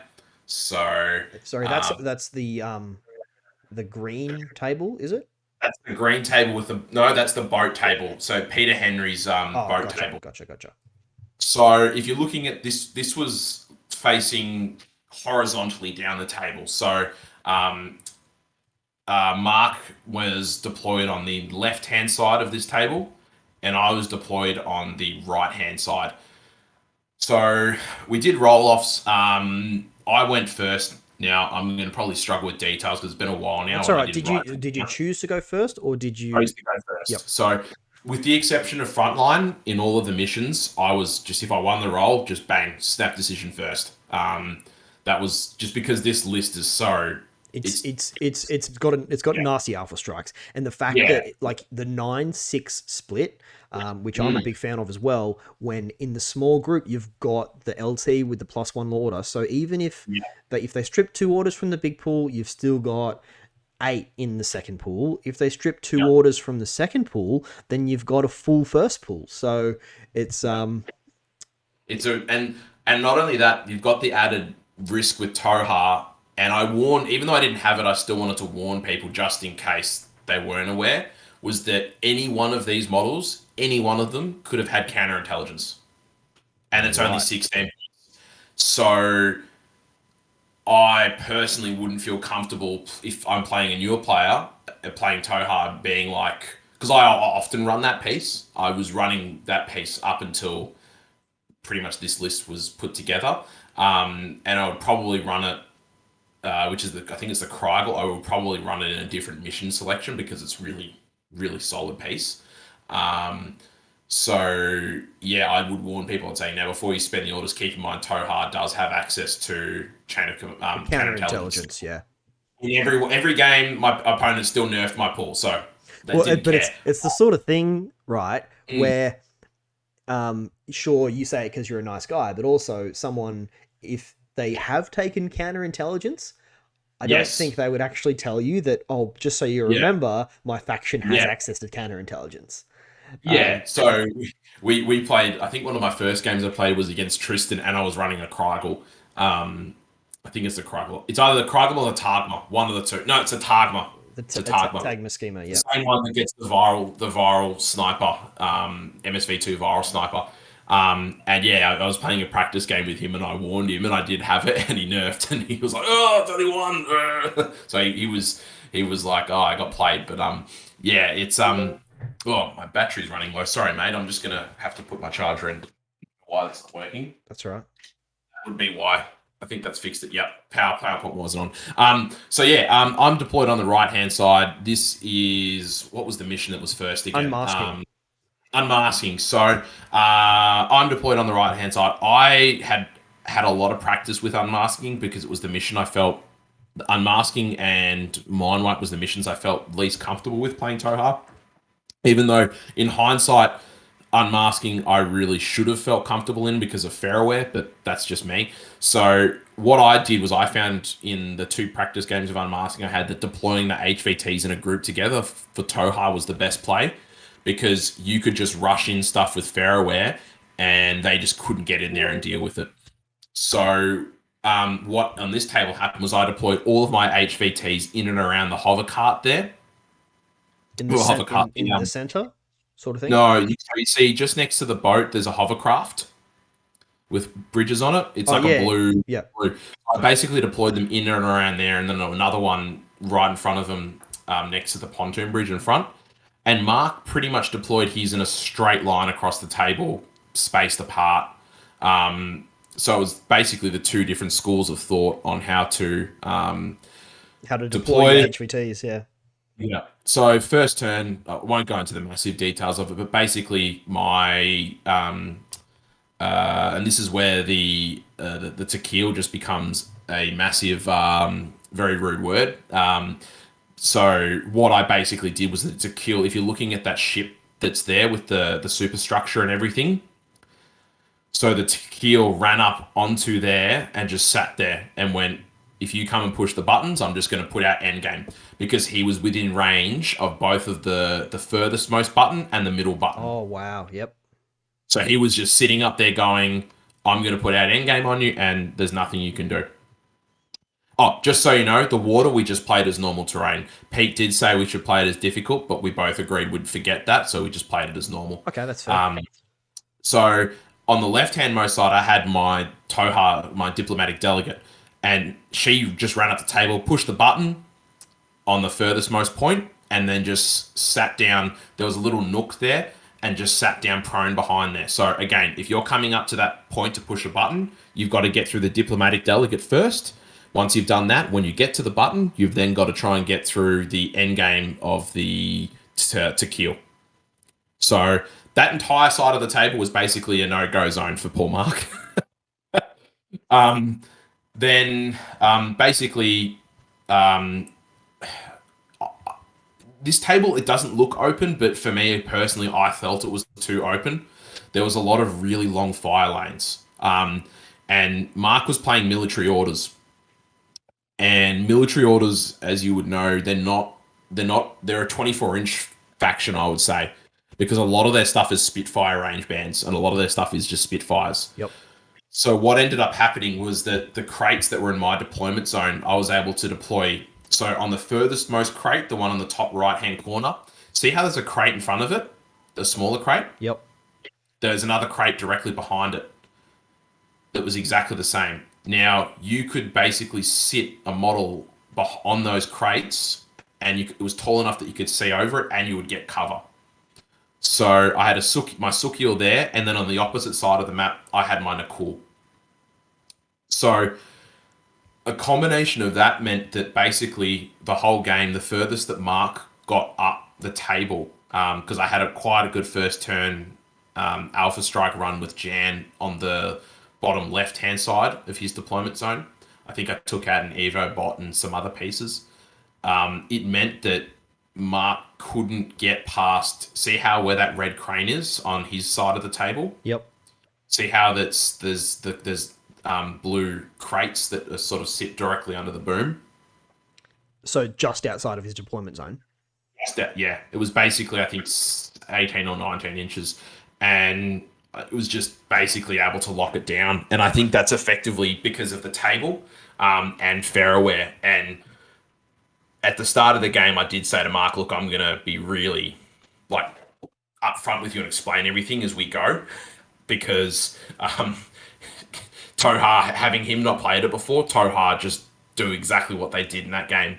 So I was explaining everything to him, and I think it almost put him off from being really aggressive down that side, because afterwards I was trying to explain to him he had Deferzen, and if not for my Sukiel and Nakul being able to see there, if he had have been able to get Deferzen up there, Deferzen really doesn't care much about Fairware because he's BTS 9. Right. So had he have been able to deal with my Sukiel in the first turn with Deferzen, which is what I think he should have done from the get-go, he would have probably made a much better run of getting into it and dealing with my HVTs. But what ended up happening was once I'd cleared out the left-hand side of the table, I realised that Deferzen was the biggest threat. And so I ended up spending my whole, what was left of in my second turn, my whole first pull, moving the Nakul up to the other crate on that side of the table. So there was really no way that he could advance down that side. And there was a little aqueduct that ran down next to the ship, and he tried to advance down there and try and deal with my Nakul, but the Nakul just was rolling really well and stopped that pretty quickly. So in the end, I think it was a 10-0 win for me. I felt quite bad for Mark because he enjoyed the game from a learning perspective, but it was one of those unfun ones because he hadn't played the faction before, and even though I was explaining everything to him and explaining what Fairware does, and when he started to try and move up to the points and he was at that crate, he basically had everything stacked up at the crate. I was saying, don't come around the crate unless you want to get Fairware because you'll be within my zone of control. So just letting you know that. Yeah. So we had a few instances where he would walk into my zone of control, and I would just be like, take it back, don't worry about it. You this is your first go with Toha. There's no reason to, be strict or anything about it. So, and I did that with all my opponents across the game because I think Fairware can sometimes be a pretty unfun play experience if you get in a person who just wants to abuse it. But, if you're just like hacking, if you're you're good with your opponents and say, look, this is my zone of control, just don't walk into it because there is a hacker there, you don't get bad interactions. So Sure. Yeah, it was a hard game for Mark. He just couldn't advance out because I just was managed to lock him down. So I managed to get all the HVTs, and I didn't lose any of mine. So Nice. Game 2 Acquisition was round 2. acquisition, and that was on the um, the Mike. I think it's the Micro Art Studio card table. Yep. Yep, and that was against John Cook from Queensland, and it was The buildings a are Toha. sorry. The buildings are all kind of grey with like graffiti and stuff on them. Is that the one? No, that's Val's table. It's the one with Oh, like a purple cardboard, plasticky stuff. Oh yeah, I've Oh, got it. I've got it. I've got it. yeah, it's the fourth photo. Gotcha. Um, so now this one it was against John Cook, and John was a really great opponent to play. We are both playing Toha, and he admitted because I had actually posted my lists about like I think 3 weeks before the event, and he admitted that he'd had a look at my lists and had taken bits from them. I'm like, that's all right, mate. I pretty much did the same thing with Rob, so nothing, no hard feelings at all. Now, from memory, I believe John won the role. No, I won it because I went first. Yeah, I won it. And so he elected to take the right hand side of the table, and he was deployed. This is again another one where we're looking horizontally down the table. And he was deployed on the right hand side, and I was deployed on the left hand side. So what ended up happening, the key things in this game was is that I deployed my, if you're looking at the left hand side of the table, I deployed my Nakul on that left hand most building in the bottom corner, and then I deployed my Sukio. I don't know if we can see it. There's like a there was like another building that was next to. It was like a crate that was next to this building here, the one that's on the left hand side. Mm. So my Sukiel and Nakul were both there, and he had, funnily enough, a Sukiel and Nakul looking at me as well, um, on his side. So his Nakul was on in the top right hand corner. You'll see there's that sort of billboard up there of his side, top Yep. right hand corner, the Yep. triangular billboard. He'd have put his Nakul up there, and then he put his Sukiel. If you're looking at the middle, there's that big building there. He put his Sukiel up there. So I actually made a pretty big balls up with my deployment here with Jan Star, because I deployed Jan up forward, but I deployed it within range of a diplomatic delegate that was behind the opposite side. Now you can't see it, but basically Jan was deployed. There's a where the building is in the middle. There's like another triangular billboard. So Jan was deployed on that side, and the diplomatic delegate was on the other side. So what I ended up having to do is in my first turn, from memory, I think I tried to put down his Sukiel with Jan, which didn't work. So I ended up having to use, I'm fairly certain from memory, it was Mirror Ball or Eclipse from one of the McCools to close off line of fire, so that my Nakul could just engage his Sukiel. And then after that was done, I think my Sukiel then engaged his Nakul. Yep. I think that was how. Anyway, the end result was is that at the end of that first turn, both his Sukiel and his Nakul were down. What ended up then happening was is that I ran my diplomatic delegate up the bottom left hand middle of the table, and if you're looking at his side again, on the right hand side, there's like that big building where the Suki was deployed on. There's a lower level where there's like a balustrade, a billboard Okay. lined up. We're not looking at the picture, so just don't worry about No, that's describing right. it. Just tell us what happened.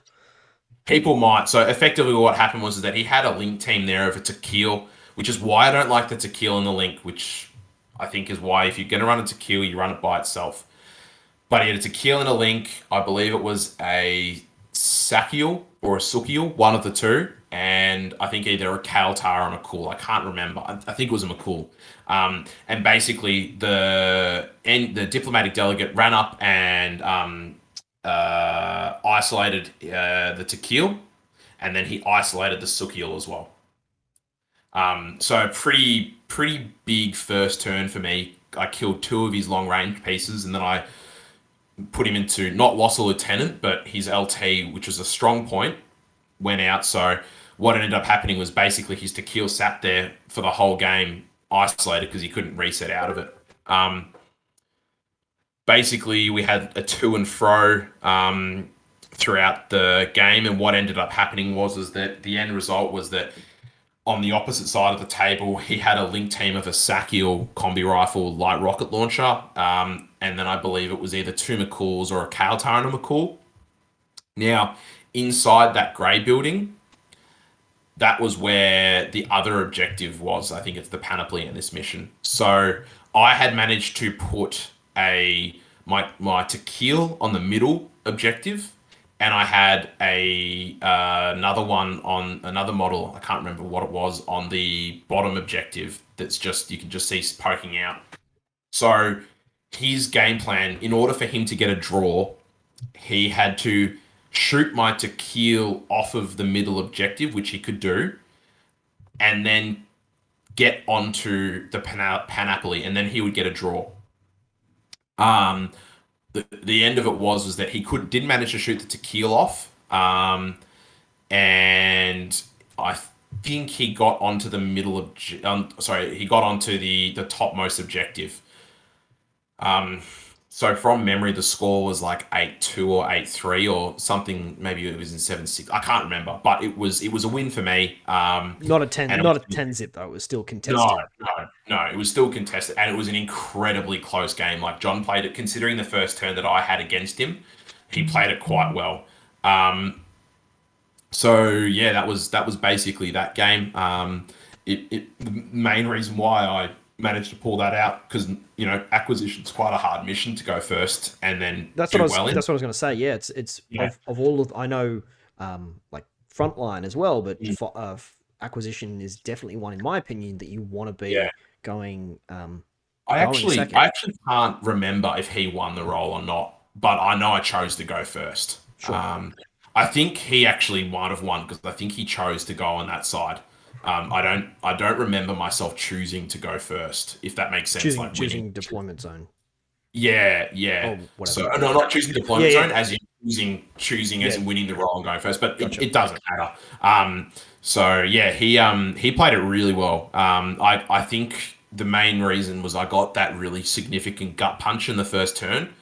I don't think had I have done that, because the whole game he was basically looking at lines of fire to advance up the table with, to not get shot by my Sukiel Nakul, which was basically what won me, because he was spending so many more orders having to move up the table to do stuff, because he was having to put down smoke, he was having to do all sorts of stuff. So that was that game. Game 3, what was game 3? It was firefight? Yes. So that table was the green table.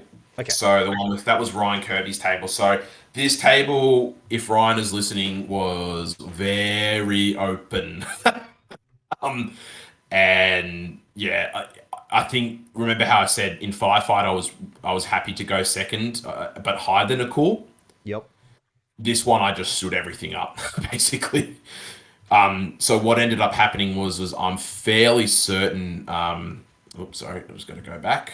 I'm fairly certain I was playing Jason Bartholomew, and he was also playing Spiracle. So the other Toha, the other kind of the other flavor of Toha. If I had beaten Sergey, I would have been the official king of the Toha, but I didn't get to play Sergey. But of my 5 games, 3 of them were against Toha. So almost got there. So basically, he won the role, elected to go first, which is definitely the right thing to do in firefight, especially when you're playing Toha. And basically, I decided to deploy on the left-hand side of the table. Again, this table was being played horizontally. So what ended up happening was that landing pad that's on the corner there, that's on the top right-hand corner, he deployed his, what are they called? The MSV2 link team that I was talking about with counterintelligence, Tagma link team up there. And when we were actually setting up to play on this table, we discussed whether we would deploy up there or not. And Jason had picked that side based off of that. And I was fine with it. I wasn't too fussed. But Ryan had come over and said, "Oh no, don't deploy up there." And we said, "Look, we've already made decisions. Models have gone down. Don't worry about it. Just leave it." In hindsight, considering what happened in the game, probably Jason shouldn't have gone up there, because what I did was he that was basically his longest range piece, was a single or an MSV2 linked sniper. So everything else was 24 and that was it. So I counter deployed with Janstar up there. Okay. So if he did anything with that link team, two of them were going to cop a template. Yeah. And I didn't at that point, because they have Hollow Mask, I didn't know which one was the sniper, but I was fairly certain I knew which one it was based off of his deployment. And then it proved right based off of what he did with his arrows in response to that. The rest of my army was basically deployed down in the left-hand corner here. So I had a link team and a couple of models deployed against the square building that was there. I had, I think that was one of the K1 link team. I had another K1 link team deployed in the forward watchtower that's there, the rightmost one. And then I had the Sukiel K1 sniper deployed in the bottom of the watchtower that's there on the left hand side, and then I had mine to cool directly above it, looking at his link team. So if any of them moved, they just copped a double arrow. So that was pretty brutal. So basically, what ended up happening was that outside of line of fire, he had his Targma link team. First orders of the game, he tried to move them. I laid down a shotgun template. He dodged, revealing which one it was. Next order, same thing. Laid down the template. He fails the dodge. The Targma goes down, and he doesn't have any. Don't think he had any medics up there. So that was a massive win for me, because it meant that if he was going to advance up the table at all, it was bare minimum fighting my snipers on neg 3, if not neg 6, because of mimetism range and all that kind of stuff. Yep. So the game basically divulged into like a backwards and forwards. Highlight was at the end in because in this game there's panoplies. My Tequil walked up to one of the panoplies and picked up, I think it's 6-4 movement. The old bike. Oh yeah, And like 8-4 or something. yeah, something like that. Something crazy fun. Stupid speed. Yeah, so what ended up happening was that in my last turn, he had, at that point in time, he'd moved up his army basically halfway up the board behind that square large building in the center. And so my Tequil basically just ran down the table, endgaming everything. So it was pretty brutal, because I just killed his specialists. So I got more points for that, and then I killed a few other points. So it got quite close there, because I in my second turn I kind of made a misplay by moving a Sukiel link team all the way down the table. Sorry, I've just got to pause for a second, Julian. Yeah. Okay, sorry, we're back. Continue. Yeah, so basically, I in my second turn I had a miscalculation where I moved that Sukiel link team up the table to try and get more weapons out of the panoply, but also try and he had a Dra link team deployed against that middle building, and so I'm like, great, I can get a line on them and I can just pick them off one by one. But Jason had some phenomenal armor rolls, I just couldn't put them down. So they were all sort of standing there in like ripe shooting position for him. But fortunately, he couldn't actually get to them without going through my snipers first. So yeah, I got very lucky there. Moving on to the next game, which was round 4, wasn't it? Yeah, round 4. So day 2. We've gone out for Mexican food on Saturday night. You didn't come. Yep. I went for Mexican did? food. I had my dinner, I had a drink, and I left. So Well, it was I was there. It was a really, really fun night. We got almost everyone came, right? I'd probably say 80% of the players came along to dinner. This cute little Mexican restaurant just around the corner from the venue. They were so happy to have us, and we got the whole back section, like the whole outdoor, like section to ourselves, like a great big long table or a couple of great big long tables. So just really nice to mingle with all the different players from that had come and travelled to attend. Because of the top of the 50 players, we had about 20 who had actually travelled from interstate, which is amazing. So it was really great to catch up with everyone on the Yeah. on the Saturday night. I had a few drinks, a few pina coladas, which are absolutely delicious. I got a taco share plate all for myself. So I had a really great time.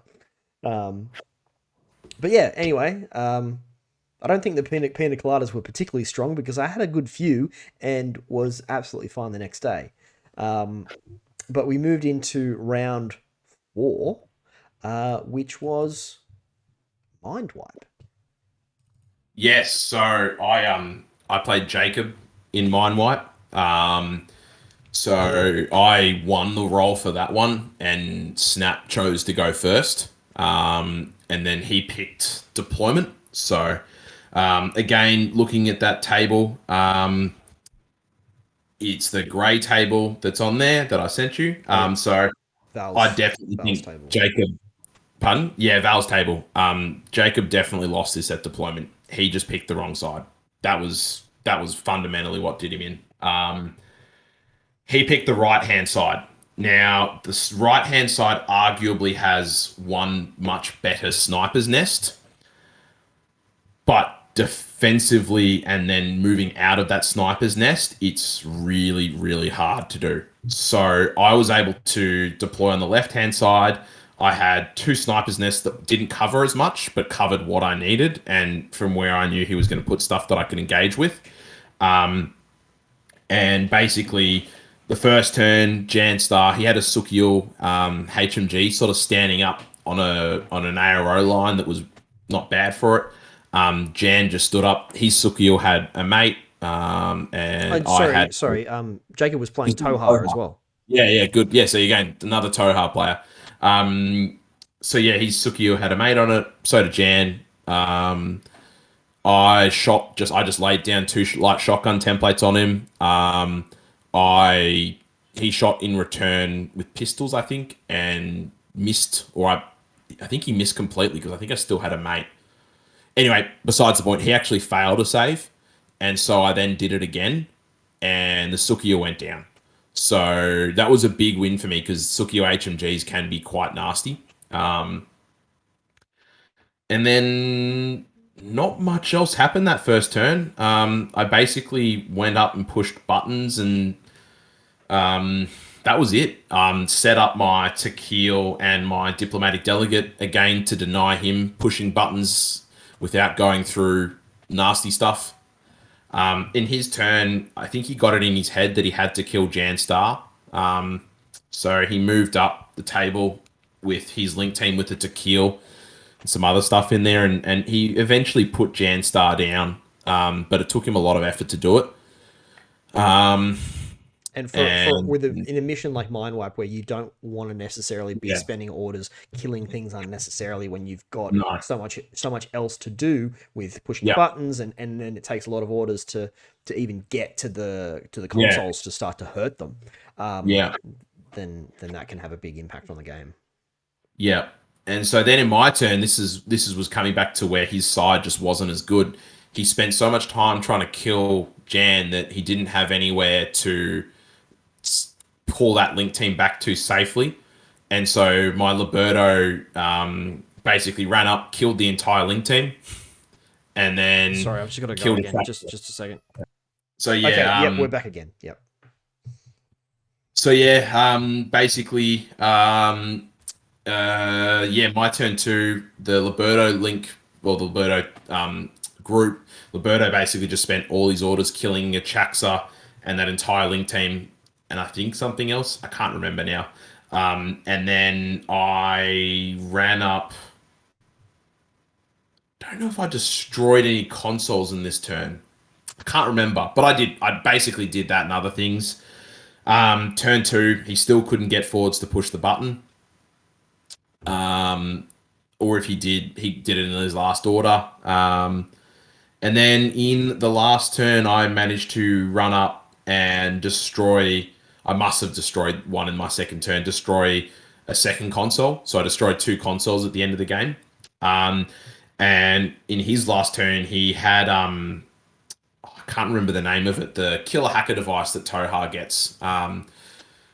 In my opinion, I don't really like it, but I could see why Jacob took it for the mission. But I think it's so average that head tail, the killer hacker, that you open yourself up to getting annihilated by other factions in this mission that have amazing hackers. Right. So he managed to run her up. He pushed the button, and then with his sort of four remaining orders, he just realized he couldn't push. He couldn't destroy anything because I had too much standing up on ARO. So we called the game there. I believe it was a 10-1 or 10-0 to me.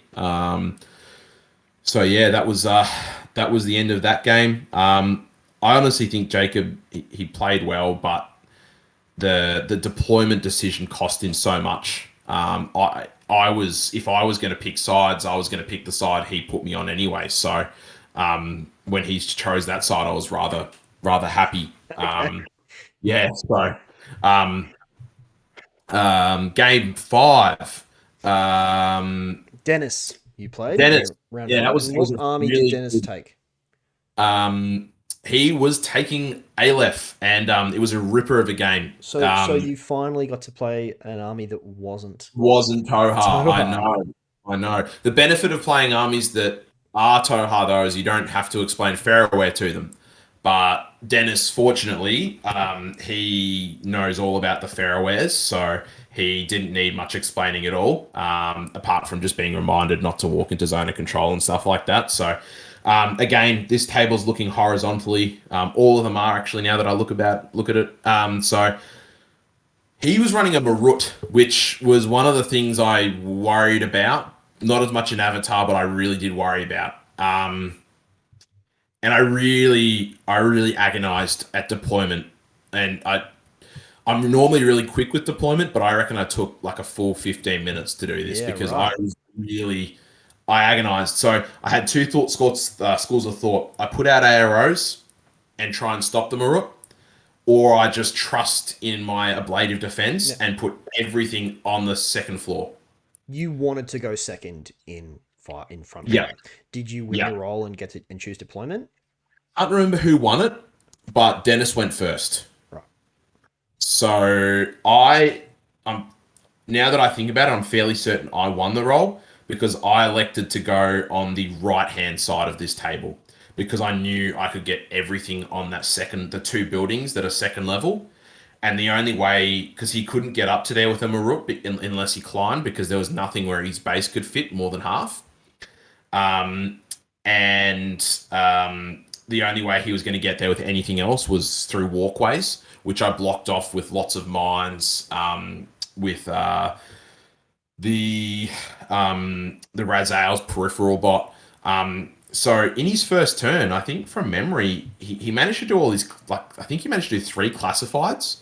So he went really hard at his classifieds, but all he really managed to kill was my diplomatic delegate. Now, this list was the one I took, that special frontline list that had the Razale in it. His list was basically a Marut, proxies, Nauf. So he was running the standard, the forward observer proxy, the forward deployment boarding shotgun hacker, and then I think he was running the engineer. And then he had things like a beast hunter, other stuff as well. So a fairly sort of standard, not standard, but what you come to expect from a Marut Toha build. Yep. And how did you weather the Alpha Strike? All I lost was the diplomatic delegate because it was the only model I could really not get up on the second level. And I didn't care too much about it because it's 5 points. So, credit where credit's due. Dennis didn't bite into my deployment at all. He looked at it and went, "Nah, fuck that. I ain't dealing with that. I'm just going to do my classifieds. I'm going to get the points I can get, and I'll just kill his delegate because it's on the way. Yeah. He played that so well. That's If I probably a was, smart when that's a yeah, really smart move, particularly for a mission that's got so many classified objectives. There's so many points held up in those classifieds. yeah, If your opponent, like you did, Julian, if you've decided to castle that hard yeah, and completely null deploy almost, yeah, then why not? You've got yeah, if you've got and free reign of the board, then walk around yeah. and do what you can. And the other thing that I think was weighing on his mind is he knew about the Eclipse shenanigans.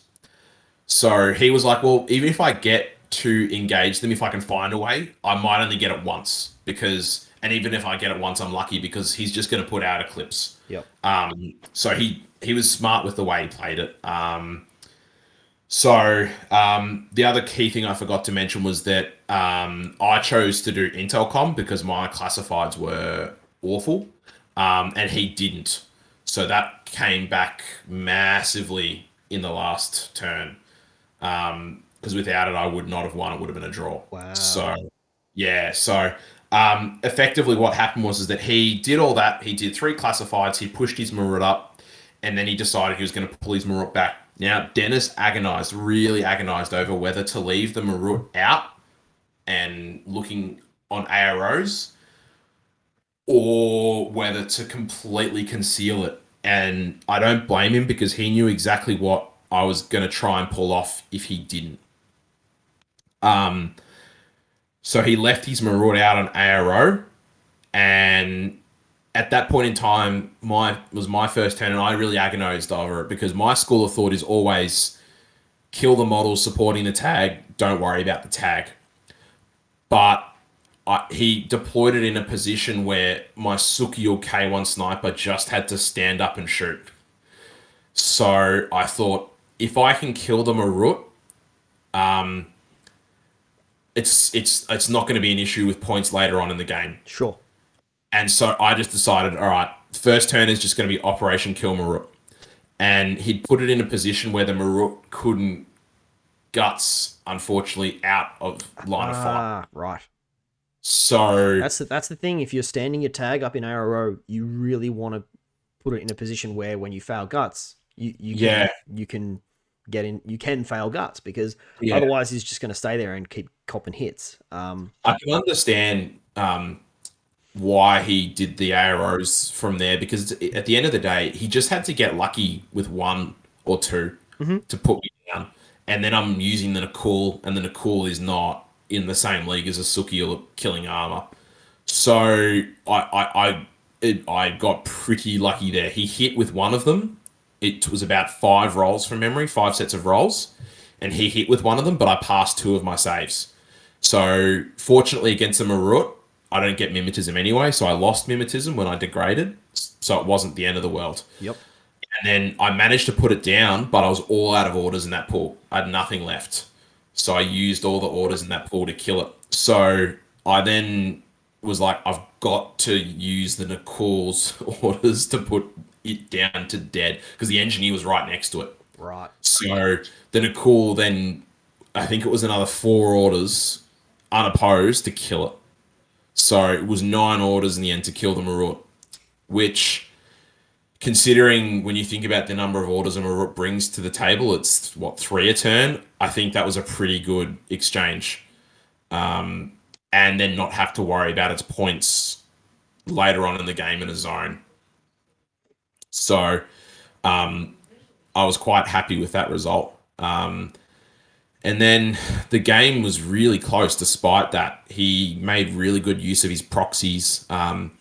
His Roberto went on a really good run through the middle of the board. Nauf was causing me a bit of grief because I think at one point in time, he just had really good line of fire to everywhere. And problem is when your Sukiyo only goes down to one wound and your Nakul isn't that great at dealing. It's all right at dealing with Nauf, but it's not amazing. I sort of worried about that. But in the end, I managed. I think I just rolled for it and put his Nauf down with my Sukiyo. So yeah, it was a really tight game. In the end, he had done three classifieds. I had done two, so I did one of my classifieds and I did secure that HVT. So it was going to come down to if I could outscore him in all three zones. That was the way we calculated it for some reason. So in the end, I outscored him in the middle and the my own zone. And so I had to try and outscore him in his own zone. If I didn't, he would have got me. So I played my counterintelligence card on that zone because I had models in there, Yep. and I ended up getting more than him. Oh, So wow. by like 5 points or something crazy like that. Yep. So See, counterintelligence is something that I just always ignore. I don't even think about it yeah, ever. yeah. Intelcom, sorry. Oh, Yeah. that's what I meant. Sorry, Intelcom. Yeah. I was saying counterintelligence is my fault. Yeah, so because we were doing points count back and he had like 103. Yep. And then I did all mine back. And I'm like, oh, I have, for my number's sake, I said I had like 96 or something like that. And he's like, oh, I win. I'm like, oh, no, I've got Intelcom. And he was like, ah. So it was good. So in the end, I managed to get that one. So Dennis played, for a guy that lost his Marut in the first turn, he played amazingly well, and it was a really, really good game. I really enjoyed it. That's great. So yeah, he despite his bad losses, he held on really well. No, that's awesome. Yeah, Well, it sounds like you had a pretty good time. yeah. I had a really good time as a TO. It was my first experience as a TO, and I'm going to talk about that for a little bit because Mm. that was new for me, and it was interesting because I really kind of didn't know what to expect. The other thing as well, so for a 50-person tournament, there was only two of us over the 2 days, me and Pete. Pete has done an amazing job in basically automating a lot of the grunt work that comes along with organizing a tournament or running a tournament on the day. In that, he's got these QR codes that you scan the QR code to submit your scores, so we don't have to be manually getting pieces of paper off people and entering the data ourselves. So it all comes up in your spreadsheet, and then it's just a matter of making sure there's no double ups or people getting rematched against each other, which did happen a few times. He is going to try. That's the next evolution of this spreadsheet, is to for it to automatically eliminate double up on pairings. Probably too much effort to do the same thing for table numbers, because it's really is quite easy that if you get the same table again, you just swap with the people next to you, right? That's easy enough to do, but you can't really swap opponents around for scoring purposes. My biggest issue over the whole weekend was the fact that because of how the numbers worked and some people couldn't make both days and that sort of thing, I ended up having to play 4 out of the 5 rounds. So I still had 4 games myself, which was great, and it was fun to be able to play games and not necessarily have to worry about what my results were going to be. In saying that, I still, of my 4 games, I think I still won 3 of them. I wasn't trying to; it just happened that I managed to get some pretty stellar results. We'll have to give you Murph next time, mate. Yeah, It's going to become the TO faction from now on. yeah, that's fair. And so I think that the fact that I was also having to play games meant that for me, I wasn't able to focus on being on the floor as much as I would have liked. So I think that's something that I definitely want to look at more. And not that there's any way around it, right? Because those 4 players that I played games against, that meant that each one of those people got to play 5 games over the weekend, rather than 4 people only getting 4 games. And that's when it came to the final round, I was playing Russell, who was the person who initially introed me to Infinity, and he basically said before we played the game, look, that he would be happy to take the buy if it makes my life easier. And I told him, no, I don't want to do that, because he'd traveled all the way from Mildura. I didn't want to have him only play 4 games. I wanted to give him the fifth game. Um, that game, to be honest, was a bit of a farce because I managed to basically not fail any armor saves, and just it did come down to the last orders, but then he was advancing his Azura in front of one of my line troops, and I got two. He walked in front of the line troop, and I shot at it and rolled a crit. He did another order again, and I shot at it and rolled another crit. So 2 crits in a row in ARO killed his Azura, which I'll never see again. um, but yeah, it was a lot more stressful than I had anticipated in Mm. terms of not necessarily the organizing things, but with that many players in one place, you'll always get people who are taking longer with their turns, and not necessarily like purposefully slow playing to make the games go to time, but playing slowly, right? And having to deal with that side of it. I guess dealing with the people side is not something that I'd really prepared myself for. So I think that's something that I could improve on for next time. But in the end, even if a few people, maybe if one or two people didn't have the greatest experience at the event, that still means that of 50 people, 95% of the people had an amazing time, right? Which I think is something that we can be proud of, that we were able to produce an event where that went off relatively without a hitch. I'm really pleased with how it went. Mm. Mm. I do want to start getting a bit more involved in running events, simply because I don't know, I really enjoy the competitive side, but if I'm able to run events and also plan them, then that might be an option for me. But I don't necessarily want to, because I guess there is a bit of a stigma attached with that as well. You don't want to have the TOs competing because people can look at that in with a in I think it's a no no. Like that's just my opinion because I've run a lot of events and yep. I've never seen a positive thing happen from when a TO wins an event. It's just not So worth is it? it. But that's the only reason that you wouldn't want to uh, compete in an event you're running, because you don't want to then be seen to win it. Yeah, exactly right. Yeah, yeah. Mm. Because the problem that you get is you get I won't name it, but there's certain event out there where a certain person, not in Infinity, another system where they would win a lot of their own events, and it just caused a lot of problems. So whenever Mm. I was running events, I would always Gumby, and I'd always just Gumby with Murph or whatever I was trying as my new faction, just to give people a game. So I think you're right that there's a big stigmatism with winning an event that you've put together, because no matter how you put it and and you don't do it, but people will turn around and go, well, you knew what the I knew you what the missions was. Everyone potentially knows were. what the fucking missions Yeah, are. But it exactly. was I know. like, well, but he decided what the missions are. So Yeah, what the he mission picked were. missions that were gonna. I honestly, I think that's bullshit. Yeah, Um, yeah.